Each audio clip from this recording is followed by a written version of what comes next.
This channel does not promote any violence, harmful, or illegal activities. All content provided by this channel is meant for an educational and information purpose only.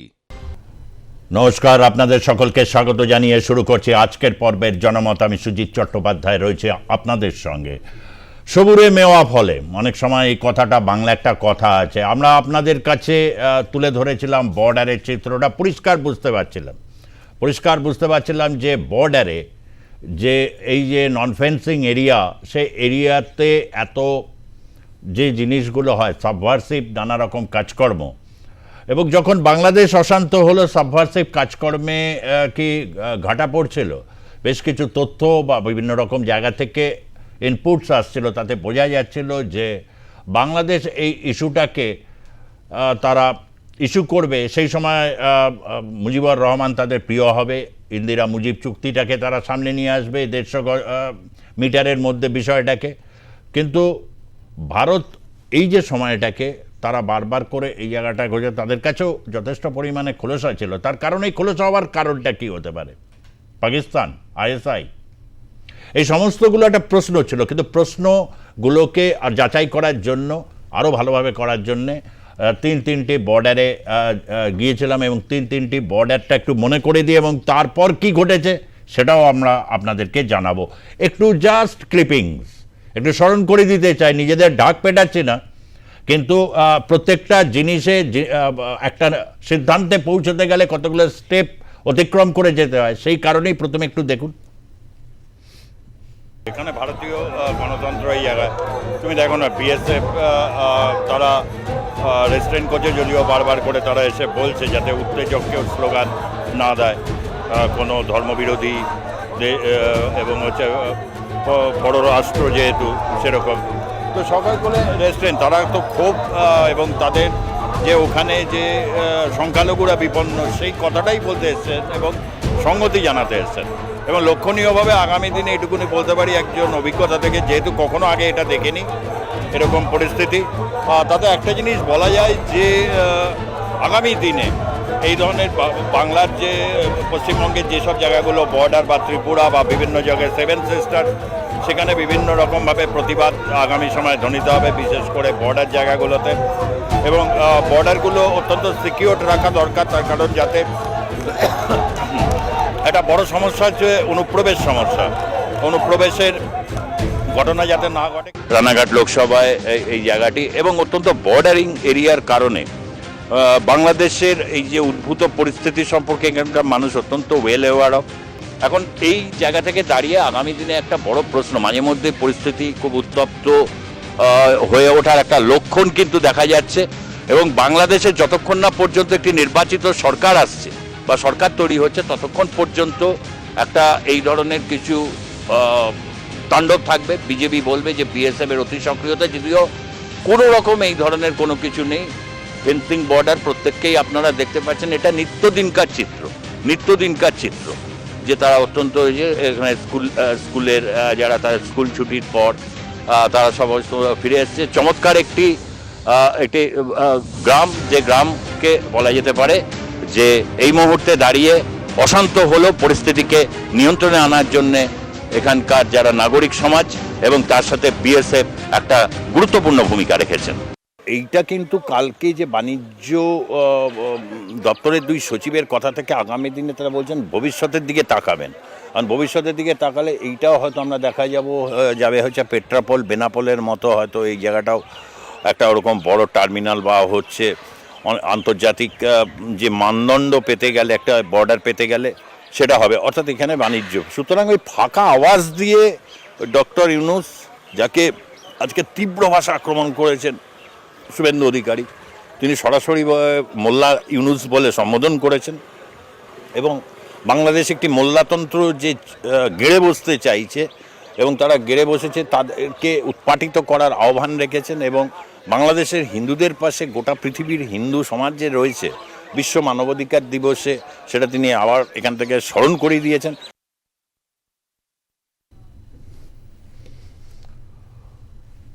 এই তিনটে জায়গাতে আমরা কি বলতে চেয়েছিলাম যে সেখানে বর্ডারের ক্ষেত্রে কোথাও কোথাও হচ্ছে বিএসএফ এর উপর দীর্ঘদিন একটা ন্যারেটিভ আছে যে বিএসএফ যথেষ্ট পরিমাণে সংবেদনশীল নয়, কিন্তু বিজেপি বা হচ্ছে বাংলাদেশের পার্ট থেকে বিএসএফ এর উপর লাগাতার চাপ দেওয়া হচ্ছে যে বিএসএফ ফেলানি কেসটাকে তারা বারবার নিয়ে আসে যে বিএসএফ সেখানে গুলি চালিয়ে যায় যখন তখন যে কোনোভাবে, কোনো রকম আইন কানুন মানে না। সাম্প্রতিক সময় যে টেনশন, আর বিএসএফের জায়গা থেকে এই টেনশনটা বড় কারণ ছিল হচ্ছে আমরা যেটা বলতে চেয়েছিলাম যে এইখানে জমি বিবাদ, যে ফেন্সিং দিতে গেলে যে জমি, সেক্ষেত্রে রাজ্য সরকারকে প্রোঅ্যাক্টিভ হতে হবে, রাজ্য সরকারের কাছে অনেক বেশি রাজ্য সরকার এগিয়ে আসবে। এই ঘটনাটা নিয়ে দীর্ঘদিন চাপানুতর চলছিল এবং যার থেকে সবচেয়ে বেশি ফায়দা কিন্তু তুলছিল হচ্ছে বিভিন্নভাবে যারা চোরা কারবারি বিভিন্ন ক্ষেত্রে, এবং বাংলাদেশের যিনি রয়েছেন স্বরাষ্ট্র উপদেষ্টা তিনি বলেছেন যে বাংলাদেশ আবার হচ্ছে এই সাম্প্রতিক সময় ফেন্সি ড্রিল পাওয়া গেছে, বলছে যে বাংলাদেশে ফেন্সি ড্রিল ভারত ঢোকাচ্ছে, এটা হচ্ছে তাদের বক্তব্য।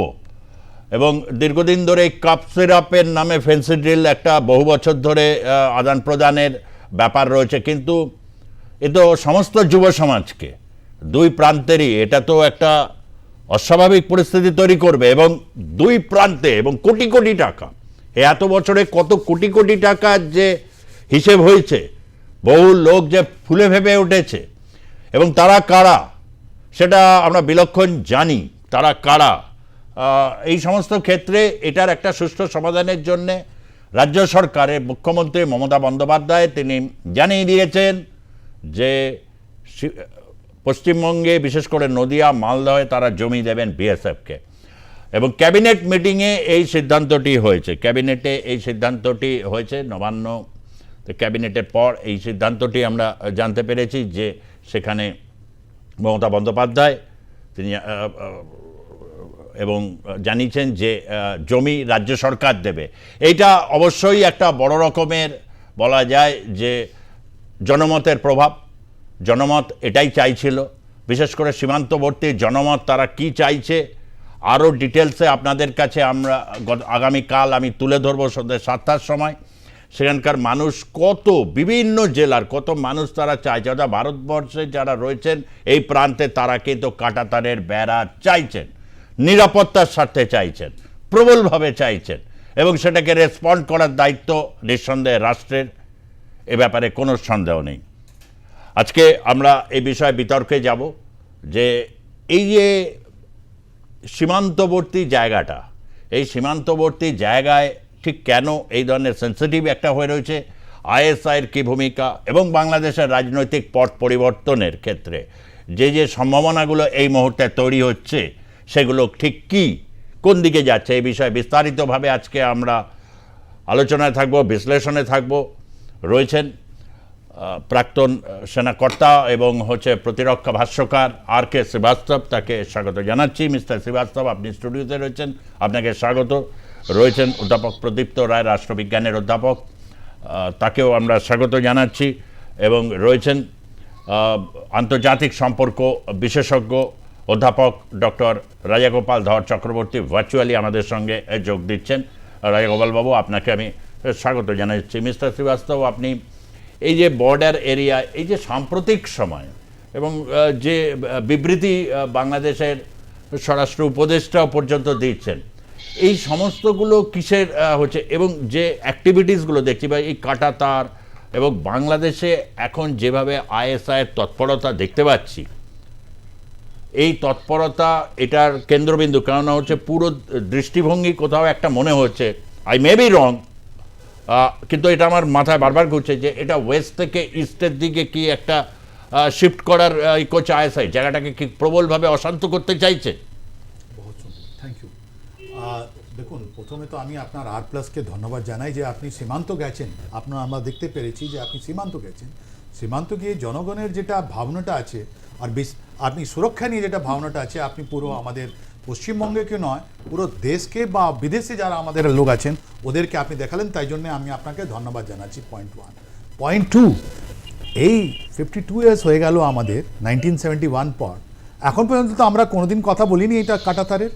আপনারা যা দেখালেন, আমরা তো বলছি এটা তো আমাদের মাথা লজ্জায় ঢুকে পড়ছে, কিন্তু এটা আরও ওর মধ্যে কারো যারা ছিলেন, যারা কর্তাগুলো ছিলেন, যাদের কাছে এটা পাওয়ার দেওয়া হয়েছিল, ওরা কিন্তু লজ্জা করেনি, বিকজ ওদের পাশে শুধু একটাই জিনিস ছিল, পয়সা পয়সা আর পয়সা। ওদের কাছে ন্যাশনাল যে সিকিউরিটি আছে, আমাদের যে দেশের সুরক্ষা আছে, ওটা নিয়ে কোনো কথা ছিল না। That is point.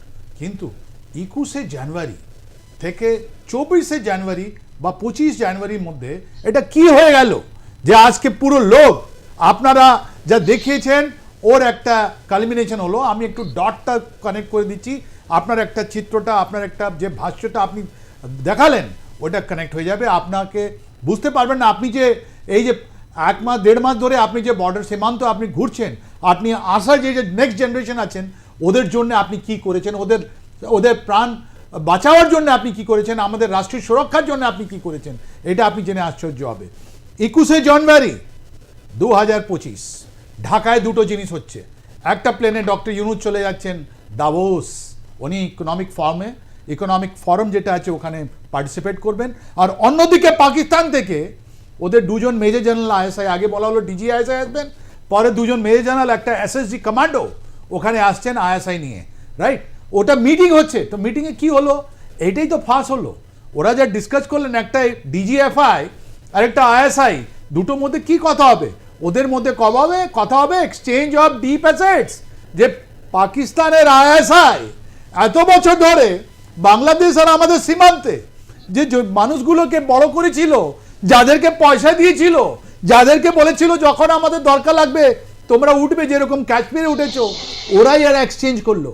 আর ওই টপ সিক্রেট ফাইল আমি জানি না কি করে ওটা ইন্ডিয়া বুঝতে পেরেছে। আর তখনই 24 তারিখ 25 তারিখ রাতে এই বিএসএফ গিয়ে এই নদিয়াতে ওটা ডিসকভার কি করলো, ওই জঙ্গিদের যেটা হাইড আউট আছে ওটা ডিসকভার করলো। আগে আমরা এটা বলতাম বাংকার, ওটা বাংকার নয় স্যার। কাশ্মীরে যেরকম জঙ্গিরা হাইড আউটে যায়, যারা ট্র্যাপডোর আছে, ওরকম আগে করেছে তেরাক্কুকে। এটা অনেকগুলো জিনিস আছে, তার মানে আইএসআই পয়সা। বলতে চাইছেন যে এইগুলো আইএসআই ডিজাইন, মানে এটা পুরোপুরি আইএসআই ডিজাইন এবং ইনফ্লুয়েন্স করেছে বাংলাদেশকে এইভাবে, এবং এখানকার কিছু যারা সাবভার্সিভ অ্যাক্টিভিটিস করতে চায় তাদেরকে ইনফ্লুয়েন্স করা হয়েছে। এটা অনেক ডিপ রুটেড চক্র, আপনি কত সুন্দরভাবে বলছেন। এইটাই তো আইএসআই করেছে 50 বছর ধরে। ওরা এটা কোনোদিন মানতে পারেনি কি ওদের একটা অঙ্গটা ভেঙে গেছে, ওদের ইন্ডিপেন্ডেন্ট হয়ে গেছে। তখন থেকে আমি রাজাকার, তুমি রাজাকার, ভুলে যাবেন না। যারা ছিলেন ওদেরকে পয়সা দিয়ে সীমান্ত পাঠানো হয়েছে। আর এই যে স্মাগলিং গুলো হচ্ছে, ওদের মাধ্যমে আগে জিনিসগুলো টেস্ট নিয়ে নিলেন, এখন আন্ডারগ্রাউন্ড হাইড আউট তৈরি করা হয়েছে। ওর মধ্যে এখন ফেন্সিডিল পেয়েছেন, আপনি তো সোনা পাননি, আপনি হাতিয়ার পাননি, আপনি এক্সপ্লোসিভ পান। এই চিটাগাঁও যে এক্সপ্লোসিভ এসছে, ওটা তো ডিজিএফআই রিসিভ করেছে। ওটা কি কেন রিসিভ করেছে? 20 তারিখে 20 ডিসেম্বর ঢাকা ইউনিভার্সিটিতে আপনার ছাত্র শিবির বলেছে আমি তোমাকে ট্রেনিং দেবো, জামাত ইসলাম বলেছে আমি ট্রেনিং দেবো। কিসের জন্য? এই যে জঙ্গিগুলো আপনি ধরেছেন, কাশ্মীরের জঙ্গিগুলো যে আপনি ধরেছেন, ওরা কার জন্য? ওরাই তো ট্রেনিং দেবে। ট্রেনিং এর পর ওরা আমাদের কাছে আসবে। আর এই যে আমাদের সীমান্ত যেটা আপনি দেখলেন, এটা পুরো দুনিয়া দেখে নিল। এখন পর্যন্ত আমি কোনো একটা অ্যারেস্ট দেখতে পারিনি কি যাদের কাছে এটা বানানো হয়েছিল ওর উপরে অ্যাকশন কি হলো। সবাই দেখছে, হাসছে, আমি জানি না। এটা সেম প্রস্তুতি ছিল আপনার জেএনকেতে, যারা জেএনকেতে আমরা চাকরি করেছি। গ্রামের মানুষ ভয় কিছু বলছে না, কিন্তু ওরা মনে জানে কে আছে। এখন পর্যন্ত তো না তো স্টেট গভর্নমেন্টকে দেখলাম, না বিএসএফকে দেখলাম, না এনআইএ এসছে, কেউ আসেনি। কেন আসেনি? এটা তো আমাদের নিরাপত্তা নিয়ে আছে।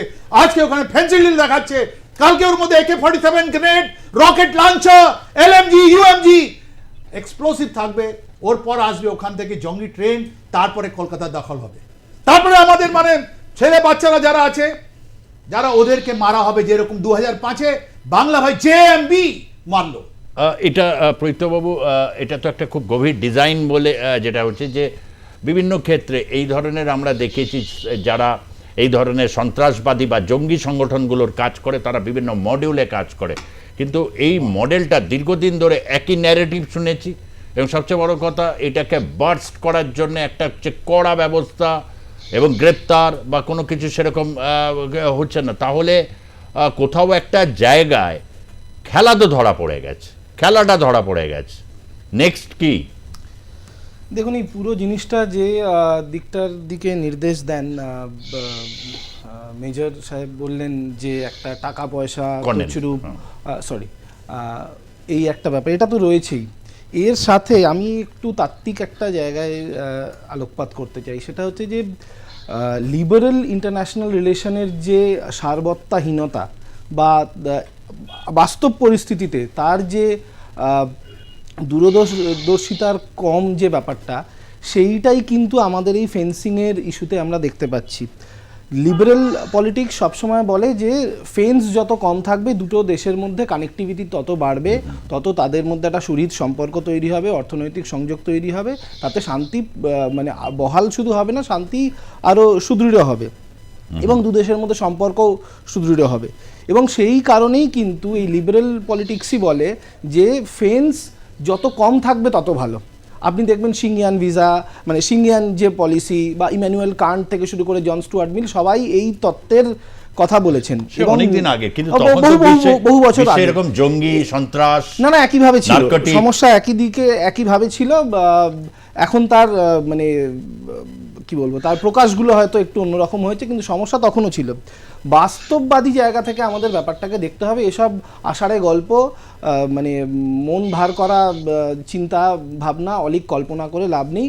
সব বিষয়টা হচ্ছে যে বাংলাদেশে যারা এখন রাষ্ট্রের বা সমাজের চালিকা শক্তি, তারা ভারতবর্ষের প্রতি যে দৃষ্টিভঙ্গি নিয়েছে, সেটা ভারতীয়দের পক্ষে এবং ভারত রাষ্ট্রের পক্ষে, ভারতের বাণিজ্যের পক্ষে, ভারতের ন্যাশনাল ইন্টারেস্টের পক্ষে কোনো জায়গা থেকেই খুব সুখকর নয়। কাজেই আমাদেরকে আমাদের বর্ডারকে নিয়ন্ত্রণ করতেই হবে, সুরক্ষিত করতেই হবে। তার একটাই মানে প্রথম স্টেপ হচ্ছে বর্ডারকে ফেন্স এর আন্ডারে আনা। এই বিষয়ে কোনো দ্বিমতের জায়গায় নেই, এটা আলোচনার জায়গায় নেই।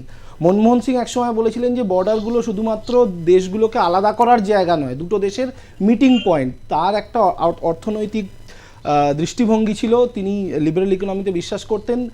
তাত্ত্বিকভাবে ঠিক আছে, কিন্তু বাস্তবের পরিস্থিতিতে যে লোকটা বর্ডারে দাঁড়িয়ে আছে, যে গ্রামটা বা যে সেই গ্রামের মহিলা, তিনি জানেন যে এই আনফেন্সড বর্ডারের মূল্য তাকে রোজ দিতে হয়। প্রতি রাতে তিনি ঘুমোতে পারেন না।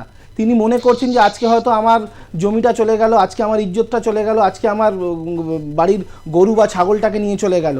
তো সেই লোকটাকে আপনি সুরক্ষিত করবেন কি করে? নিউ দিল্লির হোটেলে শীততাপ নিয়ন্ত্রিত ঘরে বড় বড় কথা বলে লাভ নেই। আপনাকে বর্ডারের রিয়েলিটিটা বুঝতে হবে। বর্ডারের রিয়েলিটি হচ্ছে বর্ডার যতক্ষণ না সুরক্ষিত হচ্ছে, আর বর্ডার কিন্তু 2-6 জমি নয়, বর্ডার একটা বিস্তীর্ণ অঞ্চল, তার একটা নিজস্ব বাস্তুতন্ত্র আছে, তার একটা নিজস্ব ইকোনমি আছে, তার একটা নিজস্ব সত্তা আছে। তো সেই সত্তাটাকে আপনি বিসর্জন দিতে পারেন না।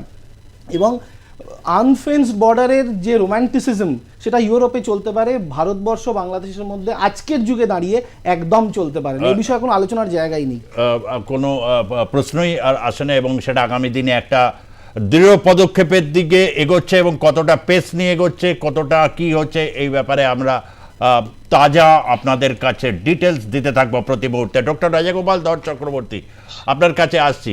এই যে একটা উদ্ভূত পরিস্থিতি তৈরি হয়েছে, এটা চলছে, তার মধ্যে থেকে বিভিন্ন ডেভেলপমেন্ট হচ্ছে। বাংলাদেশ নাখুশ এই প্রশ্নের স্বরাষ্ট্র উপদেষ্টা তারা বলছে যে কেন এইসব ফেন্সিংয়ের এই প্রশ্নটা আসবে। 16 ফেব্রুয়ারি নয়াদিল্লিতে একটি বৈঠকও হবে। এইগুলো একদিক থেকে চলছে, কিন্তু কোথাও কি বাংলাদেশের এই মুহূর্তে যে পরিস্থিতি রয়েছে, বা ডক্টর ইউনূসকে তাকে মানে তার যে আচরণ, বা বাংলাদেশের যে এখন এই মুহূর্তে রাজনৈতিক পরিস্থিতি, কেউ কেউ বলছেন খুব অশান্ত হতে চলেছে আবারও, যেহেতু আওয়ামী লীগ তারা ফিরতে চাইছে, রাজনৈতিক জমি ফিরে পেতে চাইছে। কি হতে চলেছে বলে আপনি পূর্বাভাস দেবেন?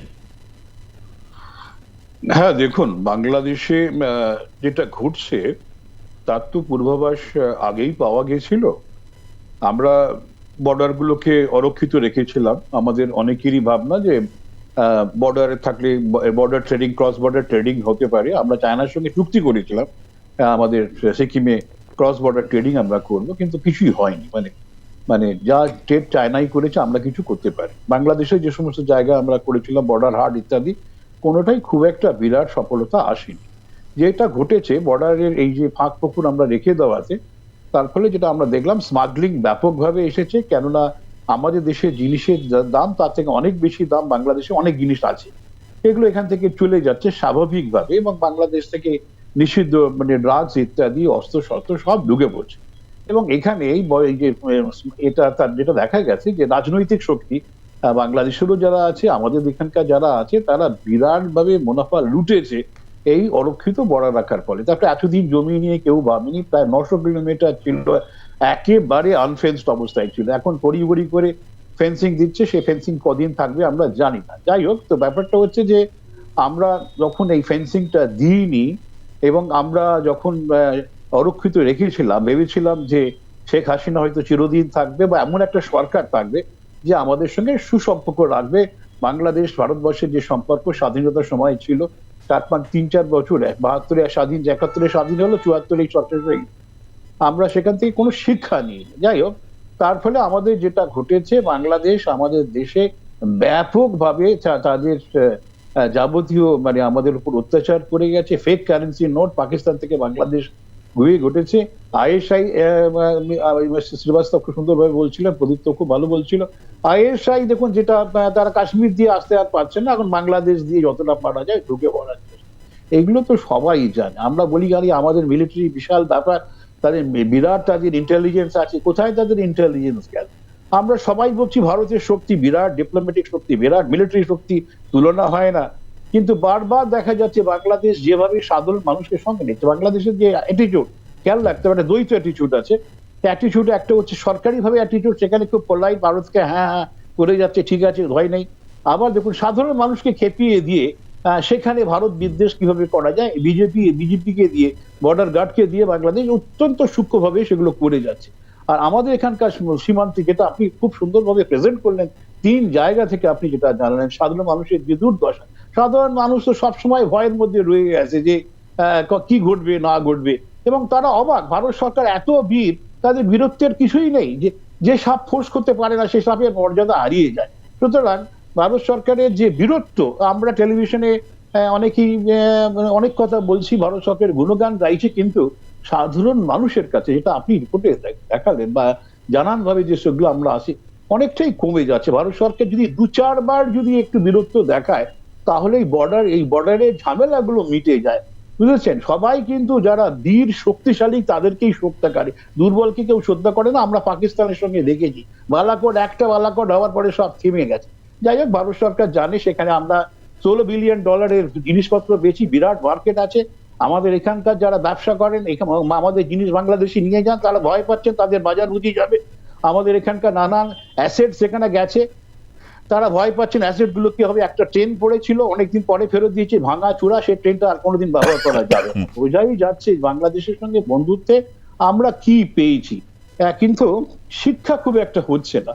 আপনি কখনোই খুব গুরুত্বপূর্ণ জায়গা রাজাদা, আপনি এই জায়গাটা তুলেন। বাংলাদেশের যারা ইন্টেলেকচুয়াল, আমি বিএনপি থেকে শুরু করে অনেকেই রয়েছে যে শেখ হাসিনা ভারতকে দিলেন, কিন্তু দেখুন কথায় শেখ হাসিনা ভারতে থাকার সময় একটা স্টেটমেন্ট আপনার নিশ্চয়ই মনে আছে, ভারতকে যা দিয়েছে ভারত চিরকাল মনে রাখতে হবে।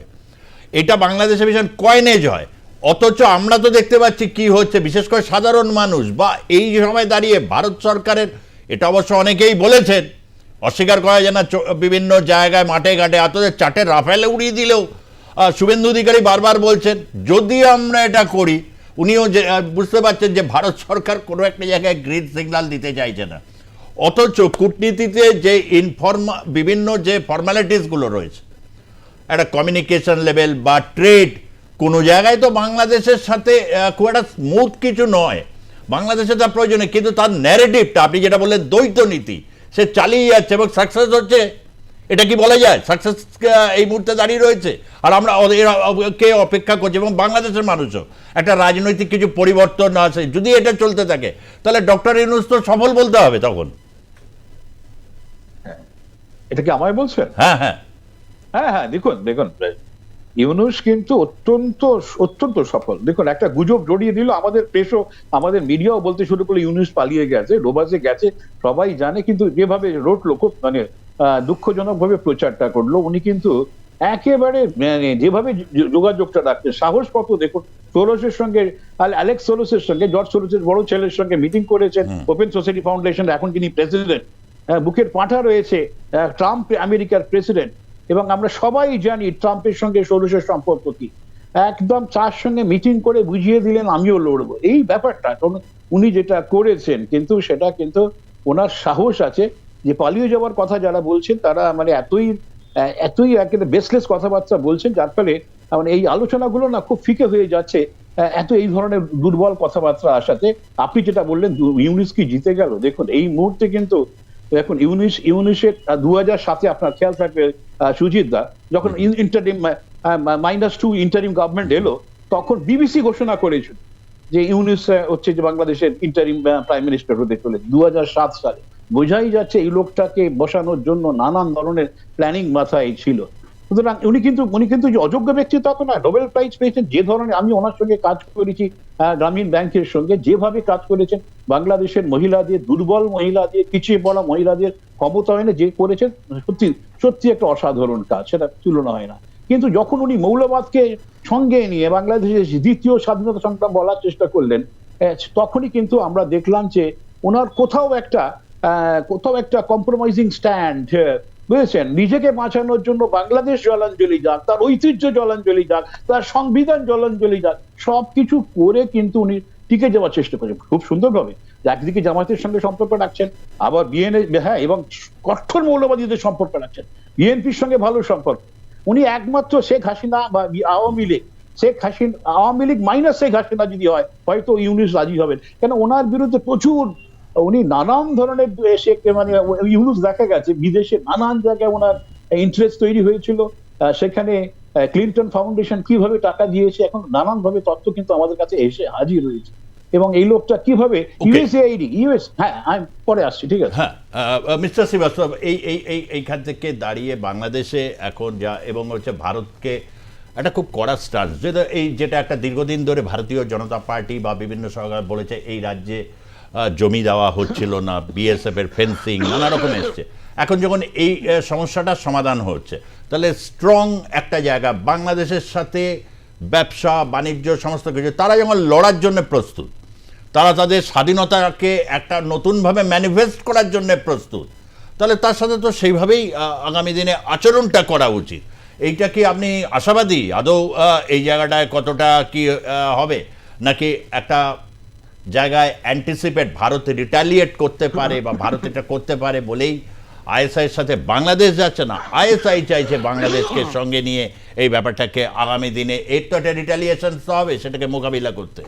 দেখুন, দুটো জিনিস আপনি জিজ্ঞেস করলেন, ওর মধ্যে একটা ভেরি ফেমাস কোট আছে, একটা ইয়ে দাগ अच्छे हैं, একটা আমাদের ডিটারজেন্ট কোম্পানি বললো কি এই যে তোমার কাপড়ে যদি দাগটা লেগে আছে ওটা আমাদের জন্য ভালো, বিকজ যতগুলো আমার ডিটারজেন্ট সেল হবে ওটা আমি দিয়ে দেবো, ওর পয়সা কিছু চ্যারিটিতে দেবো, ইয়ে দাগ अच्छे हैं। অনেক লোক তো আমাদেরকে বললো কি তোমাদের ইন্টেলিজেন্স ফেল হয়ে গেছে, বাংলাদেশটাও অ্যান্টিসিপেটই করতে পারেনি। আমরা গর্বিত, আমরা কোনো কান্ট্রির ভেতরে আমরা ইন্টারফেয়ার করি না, করব। তোমার ম্যাটার, তুমি ডিসাইড করো বাবা, তোমরা কি করছো, তোমার কাছে সফট হচ্ছে, তোমার কাছে আইএসআই তোমাদের দরকার, আমার কোনো দরকার নেই। আমার দরকার আছে আমাদের দেশকে গর্বিত রাখা, আমার দেশকে স্বর্ণিম বানানোর দরকার আছে, আমরা ওইটাই করে যাব। I am along with advisor, interior ministry যিনি আছেন অ্যাডভাইজার বাংলাদেশ গভর্নমেন্টে, ওনাকে আজকে আমি সাপোর্ট করছি। এটা তো আমাদের মাটিতে বেরিয়েছে, এই যে আপনার হাইড আউট, এটা তো আমাদের মাটিতে বেরিয়েছে, এটা আমাদের জমি, এটা কে করলো, কোথায় থেকে আসলো? What is the report of the police, what is the report of the NIA, what is the report of the BSF? এটা ফলো আপ কোথায় আছে? আবার ওই চক্র, পয়সা চক্র, জানেন, এখান থেকে পশুধন, ওখান থেকে গোল্ড, ওখান থেকে নার্কোটিক্স, ওখান থেকে আপনার আবার কাউন্টারফেট কারেন্সি, ওখান থেকে হিউম্যান আসবে, ওখান থেকে আমাদেরকে আমরা আবার একটা গুলিয়ে ফেলছি। এটা ভালো নয় আমাদের বাচ্চাদের জন্য, আমাদের যে নেক্সট জেনারেশন আছে ওদের জন্য ভালো নয়। আমাদেরকে আপনাদের রিপোর্ট যেটা আছে ওটা মানুষকে জাগৃত করেছে। আমাদের বর্ডারে গিয়ে আপনি পুরো আমাদেরকে আমরা নিজেই সারপ্রাইজ, এটা তো জিনিস আমরা জানি না, এটা তো একটা ভারত। আপনি ওয়েস্টার্ন সেক্টরে গিয়ে দেখুন, বা পাকিস্তানের সঙ্গে যেটা বর্ডার, একটা পাখি দিক থেকে ওদিকে হলে আমরা ধরা পড়ি, ওরা ড্রোন চালাচ্ছে, ওখানে কি ফগ হচ্ছে না? আপনি এখানকার ফগ বলছেন, ওখানে জল নেই ওয়েস্টার্ন ফ্রন্টে, এখানে আপনি বলছেন নদী আছে, ওখানে নদী নয়, ওখানে বেশি নদী আছে, কিন্তু এখানে একটা চক্র আছে আপনার, একটা কাঁটাতারের পাশে, কাঁটাতারে এইদিকে, যার মধ্যে এখানকার লিগাল সিস্টেম আছে। আপনি বলুন কত লোককে আপনি প্রসিকিউট করেছেন, আপনি বলুন কত লোককে আপনি গ্রেফতার করে কোয়েশ্চেন করেছেন কি এই মাটিতে এই জিনিস, এই যে জঙ্গিদের থাকার হাইড আউট কি করে আসলো, এটা আইএসআই পয়সা দিয়ে আপনি তৈরি করেছেন। এই যে বর্ডারের লোক আছে, আমি ডিমান্ড করব, আমি রিকোয়েস্ট করব আপনাদের চ্যানেল থেকে আবার একটা জনমতের তৈরি করার কি ওখানে একটা জুডিশিয়াল ইনকোয়ারি হোক, ওখানে এনআইএ আসুক, ওরা আবার ফলো আপ করুক, দেখা যাক কে ধরা পড়বে, তখন আপনি বুঝতে পারবেন আইএসআই কি করে নেবে। এতদিন তো করলো, কিছু করতে পারেনি। ওরা তো ওদের পাকিস্তান আর্মি সিচুয়েশন কি আছে আপনি দেখুন পাকিস্তানে, এরা তো আসবে, তাই জন্য তো ডিপ অ্যাসেট স্পট ধরা পড়ছে ওদের।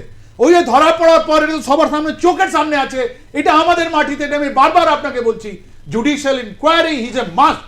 অ্যান্ড যাদের মাটিতে আছে, যারা ভয় করেছে, কেন ভয় করেছে, আর জানেন আইএসআই কি করে কাজ করে, ওরা সেক্টর বানিয়ে নেয়। তার মানে আমাদের নর্থ 24 পরগনা থেকে আমরা যে কুচবিহার পর্যন্ত যাব, ওদের প্রত্যেকটা সেক্টরে ISI, Pakistan ISI deep assets আছে, ওদের লোক আছে, হয়তো ওরা পলিটিশিয়ান, হয়তো ওরা কোনো পঞ্চায়েতের মেম্বার বা ওখানকার চেয়ারম্যান, হয়তো ওরা কোনো মন্দিরে তো নয়, মসজিদে ওরা পড়াচ্ছে, হয়তো কোনো শিক্ষক আছে, হয়তো ওরা কমন ম্যান, হয়তো ওরা বাংলাদেশে থেকে এখানে এসছে, হয়তো পাকিস্তান থেকে এখানে এসছে, ওরা নিজের আইডেন্টিটি লুকিয়ে রেখেছে, ওরা এই জঙ্গিদের রিসিভ করবে, ওই জঙ্গিদের রিসিভ করে এই জঙ্গিদের হাইড আউটে যেটা মালগুলো আছে ওদের দেবে, আর ওদেরকে পাঠাবে আমাদের ছেলে মেয়েদেরকে মারার জন্য। এটার জন্য কি আমরা অপেক্ষা করব না? Time is now. আমার মনে হয় মারার আগে একটা অস্বাভাবিক মাদকের একটা রমরমা কিন্তু বিভিন্ন জায়গায় হচ্ছে, কেন আইএসআই এর এই প্রোগ্রামের মধ্যে মাদকটা একটা খুব গুরুত্বপূর্ণ। অবশ্যই এই জায়গাটা কেননা হচ্ছে বিগত যদি আমরা সময়টা দেখি, সময় 8-10-12 বছরের স্প্যানটায় যে ইনফ্যাক্ট সম্পূর্ণ স্ট্যাটিস্টিক্সটা জোগাড় করার চেষ্টা করছি, যেই মুহূর্তে পেয়ে যাব আপনাদেরকে জানাবো যে ইনফ্লাক্সটা কত পার্সেন্টেজে বেড়েছে বিভিন্ন ধরনের মাদক। আর বাংলাদেশের স্বরাষ্ট্র উপদেষ্টা বলছে তাদের এখান থেকে ফেন্সিডিল যাচ্ছে বিভিন্ন জায়গা থেকে। তারা এতদিনে এটা জানলো, তো তারা তাদের জেনারেশনকে রক্ষা করার জন্য কি ব্যবস্থা নিয়েছেন, নিঃসন্দেহে এটাও এটা খুব গুরুত্বপূর্ণ। আমি একটু এই জায়গা থেকে যদি একটু রাজনৈতিক দিকে আসি, আওয়ামী লীগের ভেরিফাইড পেজ নিয়ে খুব আলোচনা হচ্ছে, এটা অনেকেই জেনে গেছেন, সুতরাং আমি এটাকে বিস্তৃতভাবে এই ভেরিফাইড পেজকে আর ওইভাবে হচ্ছে, আপনিও জানেন যে সেখানে 1 তারিখ থেকে তারা কর্মসূচি দিচ্ছে, প্রথমে লিফলেট, তারপর হচ্ছে বিক্ষোভ কর্মসূচি, তারপর হচ্ছে বিভিন্ন জায়গায় জমায়েত, তারপর হরতালের দিকে যাচ্ছে। হরতাল এবং বাংলাদেশ, এই হরতালে আওয়ামী লীগ এবং বিএনপির বিশেষ এক্সপার্টাইজ আছে কোথাও, যে ভাবে আর কি ডক্টর ইউনূসের কাছে এবার একটা নতুন চ্যানেল, যে তিনি চেয়েছিলেন যাতে আওয়ামী লীগকে একেবারে ডাম্প করা যায়, আন্তর্জাতিক আদালতে গেছেন, খুব একটা এগোতে পারেননি, কেন ওই সব জায়গাগুলোতে আওয়ামী লীগের যারা পালিয়ে গেছেন যেসব নেতা মেয়েরা ভালো রকমেই তারা রকম ম্যানিপুলেটিভ কাজকর্ম, তারাও জানেন কীভাবে কী জিনিস আটকাতে হয়, এবং অন্যান্য যেগুলো নিষিদ্ধ করতে পারেনি, প্রেসিডেন্টকে সরাতে পারেনি। এবার আসছে আওয়ামী লীগ এতদিন 6 মাসের পর ডিফেন্সে ছিল, এবার আস্তে আস্তে টিকট্যাক মানে নিজেদের মধ্যে বল নিতে নিতে একদম পেনাল্টি বক্সে গিয়ে উপস্থিত হবে। কি মনে হয় যে এত নেতা নেত্রী না থাকলে রাজনীতি করতে গেলে একটা নেতৃত্ব লাগে, সেটা স্থানীয় স্তরের নেতা নেত্রীকে দিয়ে কি অর্গানাইজ করা সম্ভব হবে বলে মনে করেন? মানে এই ছাত্র জনতার যে বিশাল বিক্ষোভ সেটাকে তারা অর্গানাইজ করতে পারবে? দেখুন, অর্গানাইজ করার প্রশ্নটা পরে, প্রথম বিষয়টা হচ্ছে যে এই যে রাস্তার রাজনীতিটা, রাস্তার উপর যে অধিকার বা কন্ট্রোলটা আওয়ামী লীগ ছেড়ে দিয়েছিল, এবং ছেড়ে দিয়েছিল শুধু 5ই আগস্টের পর থেকে নয়, গত ইলেকশন যেটা জানুয়ারি মাসে হয়েছিল 24-এ, তারপরেও একটা রিলাক্টেন্স চলে এসেছিলো এবং মানুষের সাথে একটা মানে বিচ্ছিন্ন ভাব চলে এসেছিলো, একটা এলিটিজম, আমি আওয়ামী লীগের নেতা, এরকম একটা ব্যাপার এসছিল।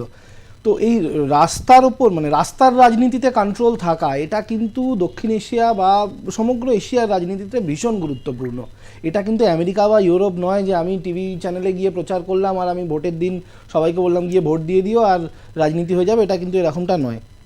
তো বাংলাদেশের রাজনীতিতে আওয়ামী লীগ নতুন করে রাস্তার অধিকার নিতে চাইছে, রাস্তার দখল নিতে চাইছে, রাজনৈতিক দখল। এটা খুব পজিটিভ একটা পদক্ষেপ, শুধু আওয়ামী লীগের পক্ষে না, বাংলাদেশের গণতন্ত্রের পক্ষেও একটা পজিটিভ পদক্ষেপ। কিন্তু সাকসেসফুল কতটা হবে, যেটা আপনার প্রশ্ন, আমার মনে হয় সাকসেসফুল হওয়ার জন্য ওরা এটা করছেই না, ওরা একটা রাজনীতিতে প্রাসঙ্গিকতা ফিরে পাওয়ার জন্য করছে। কারণ প্রাসঙ্গিকতাটা ফিরে পাওয়াটাই এখন ওদের কাছে সাকসেসের প্যারামিটার। এবং মানে ওই পুরোপুরি আবার রিইনস্টেট করা শেখ হাসিনাকে, এটা অতি বড় আওয়ামী লীগের সাপোর্টারও আজকের দিনে 18 তারিখে হবে বলে বিশ্বাস করে না। হয়তো হবে, কখনো না কখনো হবে, কিন্তু 18ই ফেব্রুয়ারিতেই তারা হরতাল করে প্রধানমন্ত্রী শেখ হাসিনাকে নিয়ে যাবেন, এরকমটা তারাও আশা করেন না। তো এই রাস্তার রাজনীতিতে তারা ফিরে আসছেন, দিস ইজ ভেরি ইম্পর্ট্যান্ট। আর সাকসেসফুলি এটা করতে গেলে যে অর্গানাইজেশন দরকার, সেইটা এই মুহূর্তে কিন্তু আওয়ামী লীগের বাংলাদেশে অন্তত উপস্থিত নেই। কিন্তু যেটা বাংলাদেশে আওয়ামী লীগ ঠিক করেছে সেটা হচ্ছে যে নেতার উপর ভর না করে মানুষের ওপর ভর করছে।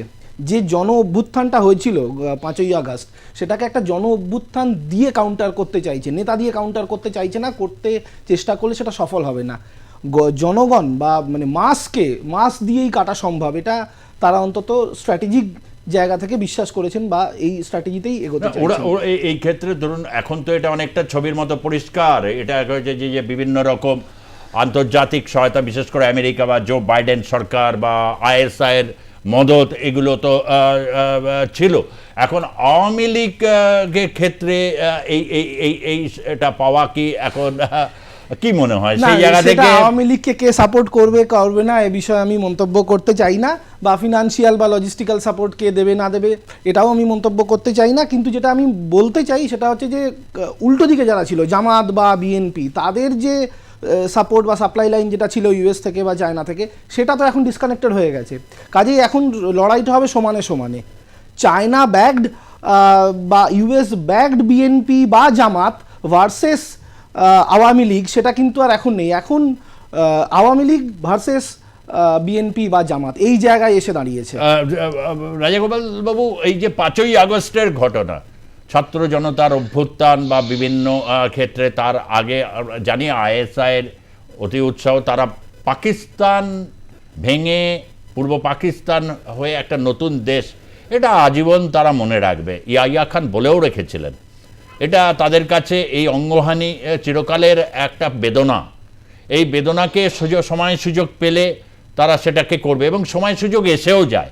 বাংলাদেশের রাজনীতি এতটাই অস্থির, এতটাই বিভিন্ন সময় বিপজ্জনক বাঁক নেয়, তার একটা প্রভাব থাকেই। কিন্তু আওয়ামী লীগ যখন এরকম একটা ঘোষণা দেয়, এইরকম পরিস্থিতি, শীর্ষ নেতা থেকে শীর্ষ স্তরের সমস্ত নেতৃবৃন্দ যারা আত্মগোপনে বা বিদেশে অবস্থানরত, এই অবস্থায় তাদের ঘোষণাটাকে আপনি কতটা গুরুত্ব সহকারে দেখছেন?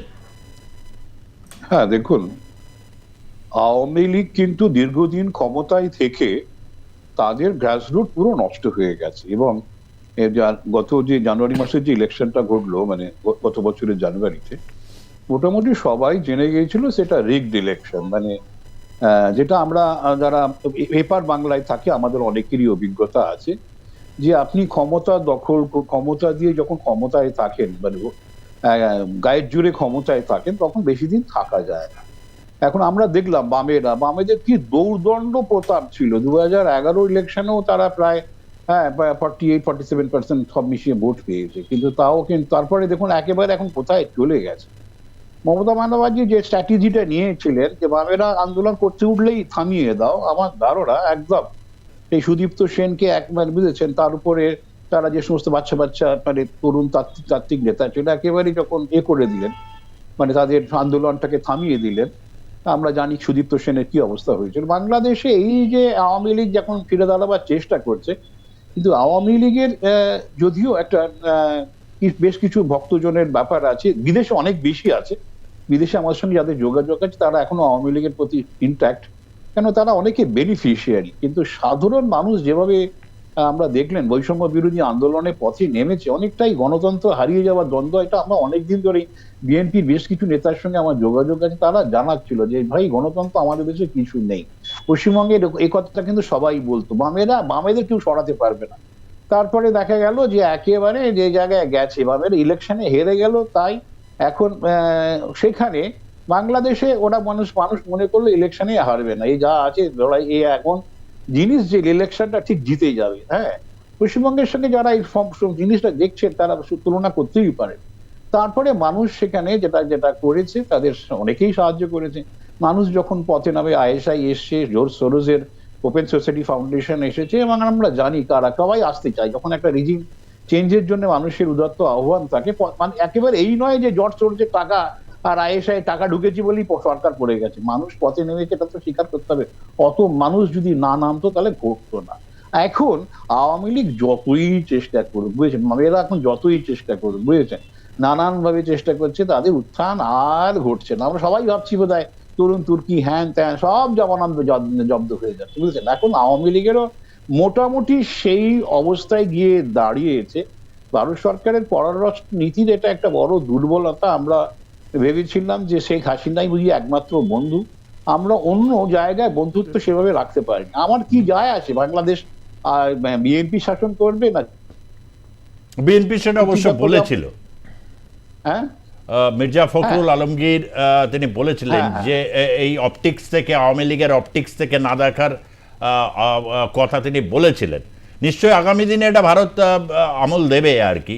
তার কারণ হচ্ছে যেহেতু এটা ইন্টারফেয়ার করে না ভারত কোনো ব্যাপারে, সুতরাং এটা দেবে। তবে না, আপনি আওয়ামী লীগের এই মুহূর্তে কোনো রকম ঘোষণা দেওয়া বা এখানে খুব একটা গুরুত্ব সহকারে এটা দেখছেন না, মানে তাই তো? করতেই দেখুন সুজিত দা, করতেই দেবে না। আমি আপনাকে বলে দিচ্ছি যে ইউনূস এখন পশ্চিমবঙ্গ থেকে ভালো করে শিখে নিয়েছেন কিভাবে ইয়ে করতে হয়। দেখবেন ওকে পথেই নামতে দেবে না, বুঝেছেন। আর পথে যদি কিছু না থাকা যায়, যেটা প্রদীপ্ত খুব সুন্দর বলছিল, আর মানে চিহ্ন পাওয়া যাবে না। আমার যেটা ধারণা, ভারত হয়তো ভাবছে আওয়ামী লীগ ফিরে আসলে সুবিধা হবে, কিন্তু যে জায়গায় চলে গেছে, এবং জামাতকে 2008-এর ইলেকশনের ডেটা দিয়ে আপনি জামাতের পপুলারিটি বিচার করতে পারবেন না। এখন সেখান থেকে তাদের পপুলারিটি ওরা পরবর্তী কোনো নির্বাচনে আমরা দেখিনি বলে জানতে পারছি না। কিন্তু এই মৌলবাদ কি যেন এমনই একটা জিনিস, খুব দ্রুত তার মানে যতক্ষণ না তার মানে কোনো একটা বিপর্যয় ঘটছে, তার পপুলারিটি খুবই বাড়তে থাকে। এই জন্যই কিন্তু ইউনূস ওকে কাজে লাগাচ্ছে ওদের জনপ্রিয়তাটাকে।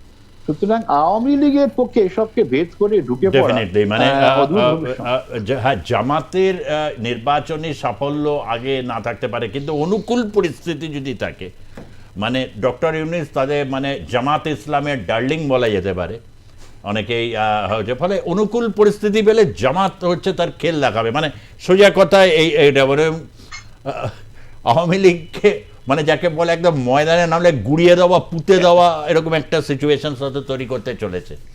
না, জামাত সবসময় ইলেকট্রাল পলিটিক্সে ইররিলেভেন্ট, এটা ঠিক স্টেটমেন্ট হবে না। কারণ যে ইলেকশনটা মানে ইউনাইটেড পাকিস্তানে যখন মুজিবুর রহমান প্রধানমন্ত্রিত্বের জন্য লড়াই করেছিলেন, তখনও কিন্তু ওপার মানে পূর্ব পাকিস্তানে ওখানে জামাত সিট পেয়েছিল। কাজেই ইলেকট্রাল ইররিলেভেন্স এটা ঠিক কথা নয়। আর পলিটিক্যালি ইররিলেভেন্ট তো নয়ই। আজকের দিনে বাংলাদেশে আমার মনে হয় জামাত সবথেকে বড় শক্তি, শুধুমাত্র মানে মাসলের বিচারে নয়, তার চিন্তাভাবনা এবং তার বাংলাদেশকে রিডিফাইন করার যে ক্ষমতা, সেই জায়গা থেকে জামাত কিন্তু ভয়ঙ্কর একটা শক্তি।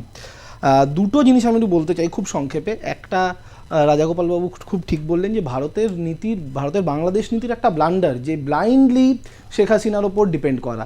কেন আমরা অন্য কোনো রকম অপশানকে এতদিন ধরে কাল্টিভেট করিনি, এবং যখন বাংলাদেশে তাহলে হাসিনা ফেল করলেন, তাহলে তো আমাদের পলিসিও ফেল করবে। এটা কি আমাদের পলিসি মেকাররা বোঝেননি? বুঝেছেন হয়তো, বুঝে কিছু করেননি, সেটাই তো আমাদের চোখের সামনে পরিষ্কার। আর একটা যেটা খুব গুরুত্বপূর্ণ, যে বাংলাদেশকে কিন্তু এইভাবে মানে যেভাবে জামাত বা এখনকার যারা শক্তি প্রমাণ করতে চাইছেন যে আমরা একটা রাজনৈতিক গণতন্ত্র, রিপাবলিকানিজম, রুল অফ ল ইত্যাদি ইত্যাদি আনতে পেরেছি বা আনতে চেয়েছি, সেটা যে সারবত্তাহীন, সেটাই কিন্তু আওয়ামী লীগের এই আন্দোলনে পরিষ্কার হবে। কারণ এতকাল ধরে এরা কি বলে এসছে যে আমরা গণতন্ত্রের পক্ষে। আর একটা গণতান্ত্রিক দল, তারা যদি গণতান্ত্রিকভাবে কোনো আন্দোলন করতে চায়, তুমি যদি রাষ্ট্র ক্ষমতা দিয়ে তাকে একদম গুঁড়িয়ে দাও, তাহলে তুমি যে গণতন্ত্রের কথা বলো সেটা যে সারবত্তাহীন, সেটা প্রমাণ হবে। এবার মানে সবাইকে সভা সমিতি করতে দিচ্ছি, সবাইকে দেব, বন্দীদের ছেড়েও দেব, গণতন্ত্রের প্রশ্নে Exactly, exactly. বন্দীদের সেখানে আবার একটা কিন্তু অন্য আওয়ামী ফায়দা লীগের আছে, কোনো বক্তব্য কিন্তু থাকবে না। আওয়ামী লীগকে মানে এবং কোনো রকম বলা হচ্ছে তাদের আওয়ামী তাদের লীগকে ক্ষমা যদি- চাইতে হবে। আওয়ামী লীগকে যদি রাজনৈতিক আন্দোলন করতে হয় সবার আগে শেখ হাসিনাকে সারেন্ডার করতে হবে। শেখ হাসিনা মানেই তো আওয়ামী লীগ নয়। আপনি ভারতবর্ষে দেখুন, যখন ইন্দিরা গান্ধী জেলে গেছিলেন তখন কি কংগ্রেসকে এরকম বলা হয়েছিল? কাজেই ভারতের না, যে না, গণতন্ত্রের এই যে ধরা না- বলা হচ্ছে মানে শেখ হাসিনা আওয়ামী লীগকে আগে গণহত্যার জন্য ক্ষমা চাইতে হবে, তো 71-এ মুক্তিযুদ্ধের সময় জামাতের যে স্ট্যান্ড পয়েন্ট ছিল বা তাদের যে বিভিন্ন যে সমস্ত ফ্রন্টাল যে সমস্ত অর্গানাইজেশনগুলো ছিল ইসলামিক, তারা কখনো ক্ষমা চেয়েছে যে এত বড় জেনোসাইড? ইট ইজ মানে দ্য বিগেস্ট জেনোসাইড ছিল after second world war. After second war 71-এ যে 30 লক্ষ মানুষকে নির্বিচারে খুন, ধর্ষণ, এই জায়গায় তার জন্য ক্ষমা চেয়েছে, অথচ ক্ষমা তাকে চাইতে হবে, অর্থাৎ প্রতি মুহূর্তে শর্তাধীন। কারেক্টলি সেইড হচ্ছে যে তাকে কিন্তু এই জায়গাটা করবে, এবং সেটা কিন্তু যত হবে ততই কিন্তু একটা রাজনৈতিক শক্তি বা একটা অন্য ভিন্ন জনমত তার পক্ষে সুইং করতে পারে। খুব ইন্টারেস্টিং জায়গা। এরকম একটা জায়গা, খুব সংক্ষেপে, সময় একেবারে শেষ, একটাই শুধু কথা, এইরকম একটা ভূমিকায় সফট কুটা কিন্তু খুব ইন্টারেস্টিং লেগেছে এবারে। Very nice. আমি আপনাকে বলি, আমাদের মিলিটারি হিস্টোরিয়ান যারা ছিল অলওয়েজ যারা বলছো what is on the other side of the hill. আজকে স্যাটেলাইট এটা তো এসছে, কিন্তু মানুষের মনে কি হচ্ছে আমরা জানি না। এই জন্যে তো আমরা বুঝতে পারলাম না ওখানে কি হচ্ছে। It is the most important thing আমাদের এখন গিয়ে।